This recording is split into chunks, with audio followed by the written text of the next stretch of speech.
Yo trabajo en la Comisión Provincial por la Memoria y ahí durante muchos años, durante 15 años, y seguirán por muchos años más, esperamos, muchos jóvenes de la provincia de Buenos Aires y otros lugares del país han investigado, han indagado, se han preguntado sobre su pasado, sobre la historia de sus localidades, sus comunidades, de su escuela, de su barrio, las historias recientes, las más lejanas, las atravesadas por la dictadura militar, también esas historias que fueron atravesando los distintos periodos democráticos, también contando las historias del presente, lo que pasa, los problemas, todos ligados con las cuestiones de los derechos humanos, ese campo tan amplio de actuación, ¿no? que también a mí me convoca desde que era también un adolescente.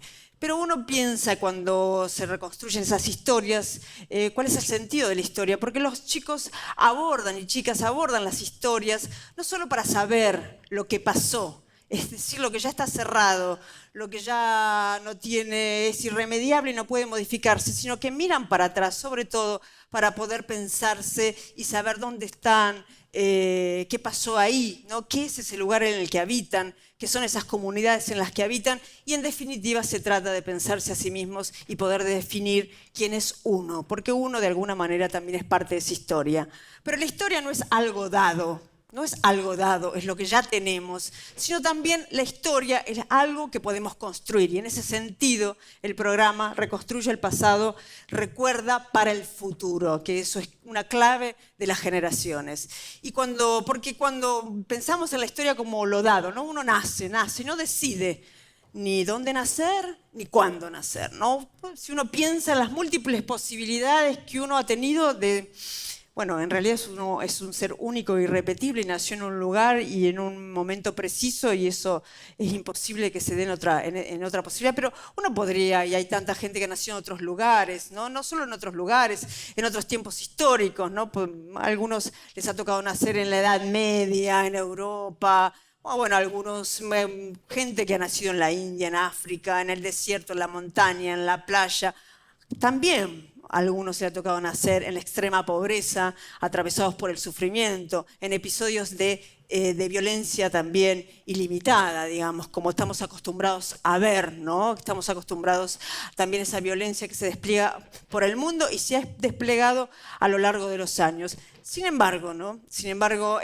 Cuando uno va creciendo, yo misma no nací hace muchos años ya, en una dictadura, en la dictadura de Onganía, en el año 1966. Y yo no elegí definitivamente nacer en una dictadura. Me tocó nacer en una dictadura, nacer en un país asolado por las dictaduras militares. Y también fui una niña en la cruenta dictadura militar, en la última dictadura militar, que conocemos todos por los 30.000 desaparecidos, ¿no? Y es algo que me marcó en la vida, pero no me marcó solo para pensar que ya el destino estaba fijado y que a nosotros nos tocaba vivir simplemente en dictaduras porque así había sido la historia de nuestro país.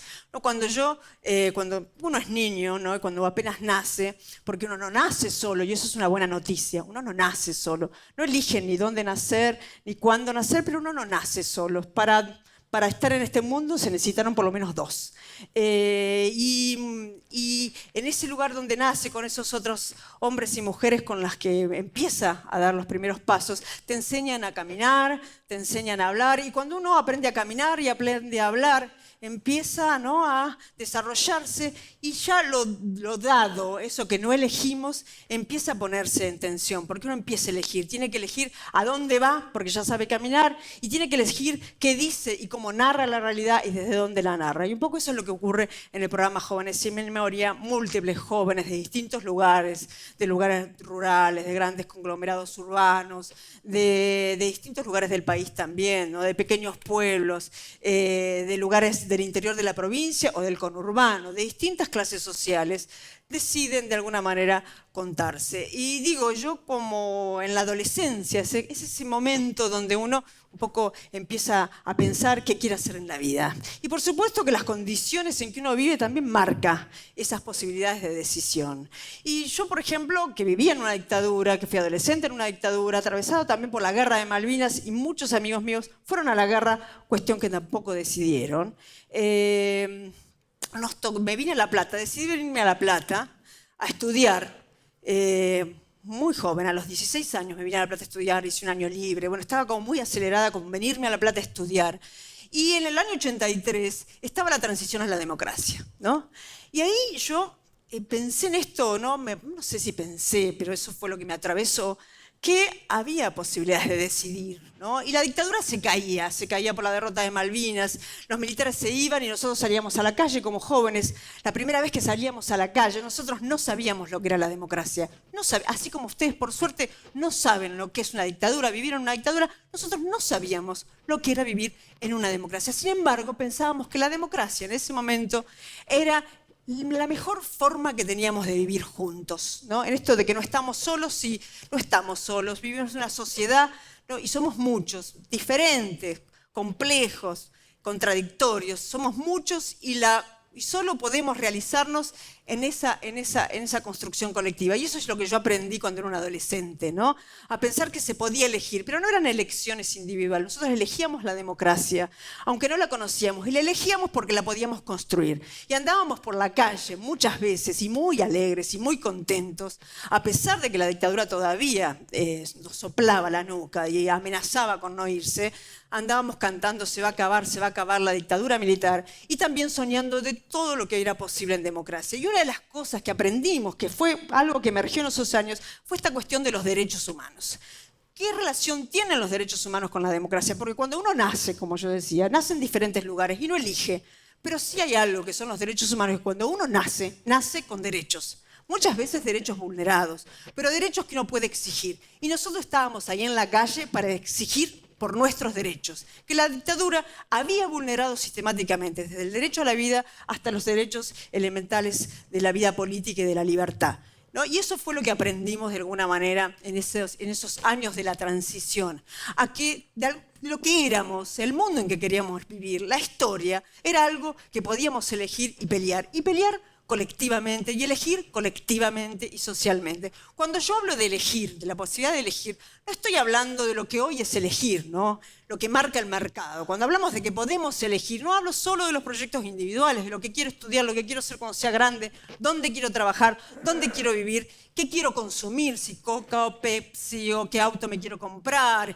y qué zapatillas, y el consumo, y no pensando, porque muchas veces pensamos que la elección nuestra tiene que ver con el consumo, y que en gran medida la felicidad, nuestra felicidad, tiene que ver con acceder a esos consumos, ¿no? Que el celular más avanzado, con mayor tecnología, con mayor cantidad de aplicaciones, ¿no?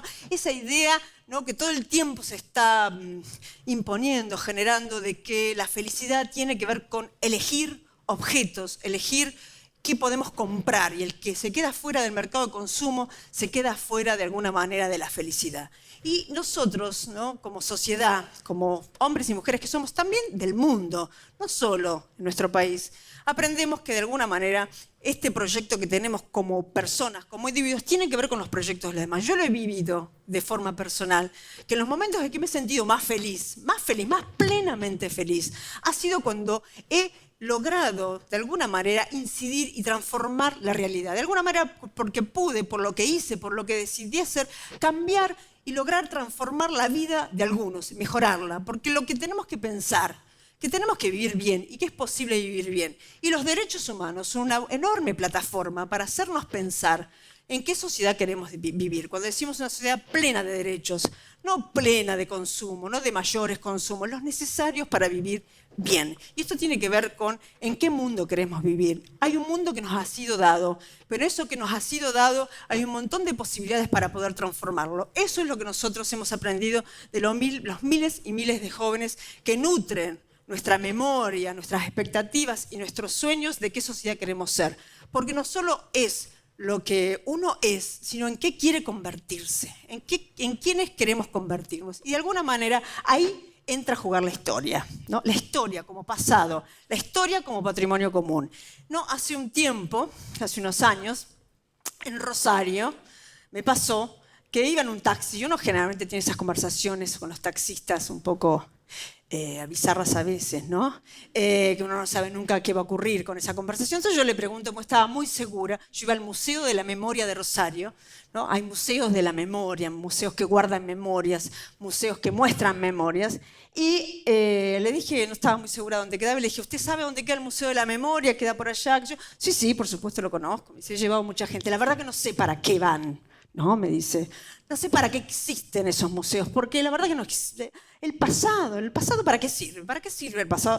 Imagínense, si yo mientras estoy conduciendo me pongo a mirar para atrás, ¿no? Me pongo a mirar para atrás. ¿Qué pasaría si yo me pongo a mirar para atrás? No sé, le digo yo, ¿qué pasaría? Y chocaríamos.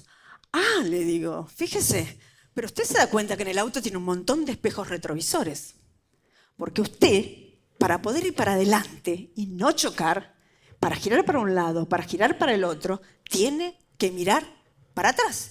Y lo hace a través de los espejos retrovisores. Bueno, me dijo, que cada cual piense lo que quiera. Y se terminó la discusión. Pero lo cierto es que de alguna manera la historia es ese espejo retrovisor. Es la que cuando estamos ahí conduciendo nuestra vida social, nuestra vida colectiva, ¿sí? Nos indica, o de alguna manera es el reaseguro de la dirección en la que queremos andar. Entonces el pasado de nuestra sociedad, el pasado de nuestro país, nos alimenta en ese sentido, nos ilumina en ese sentido, nos está marcando la dirección, o por lo menos orientándonos, ¿no? ¿Qué tenemos que hacer para ir al lugar donde hemos decidido y para tomar esa decisión? Y cuando, insisto, no estoy hablando de decisiones individuales, las habrá, todos tomamos decisiones individuales en nuestra vida.